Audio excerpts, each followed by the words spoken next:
എറണാകുളം കുറുപ്പംപടി പീഡനത്തിൽ 10-12 വയസ്സുള്ള പെൺകുട്ടികൾക്ക് അമ്മയും ആൺ സുഹൃത്തും ചേർന്ന് മദ്യം നൽകിയിരുന്നതായി മൊഴി.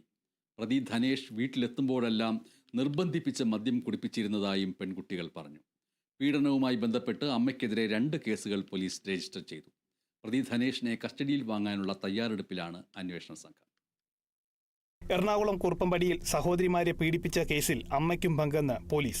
പ്രതി ധനേഷ് വീട്ടിൽ വരുമ്പോൾ അമ്മയുടെ സാന്നിധ്യത്തിൽ കുട്ടികൾക്ക് നിർബന്ധപൂർവ്വം മദ്യം നൽകിയിരുന്നെന്നും പോലീസ് വ്യക്തമാക്കി.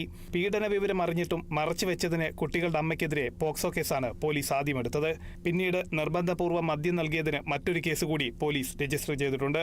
ധനേഷിനെ അന്വേഷണ സംഘം കസ്റ്റഡിയിലെടുത്ത് കൂടുതൽ ചോദ്യം ചെയ്യാനാണ് തീരുമാനിച്ചിരിക്കുന്നത്. കുട്ടികളുടെ പിതാവ് രോഗബാധിതനായിരുന്ന സമയത്ത് ആശുപത്രിയിൽ കൊണ്ടുപോകുന്നതിനായി വിളിച്ചിരുന്ന വാഹനത്തിന്റെ ഡ്രൈവറാണ് ധനേഷ്. 2023 മുതൽ ധനേഷ് കുട്ടികളെ ചൂഷണം ചെയ്തിരുന്നുവെന്നും പോലീസ് വ്യക്തമാക്കി. കുട്ടികളുടെ പിതാവ് രോഗബാധിതനായിരുന്ന സമയം മുതൽ ധനേഷ് കുട്ടികളുടെ അമ്മയുമായി സൗഹൃദം സ്ഥാപിച്ചിരുന്നു. പിതാവിന്റെ മരണശേഷം ഇയാൾ കുടുംബവുമായി കൂടുതൽ അടുക്കുകയായിരുന്നു.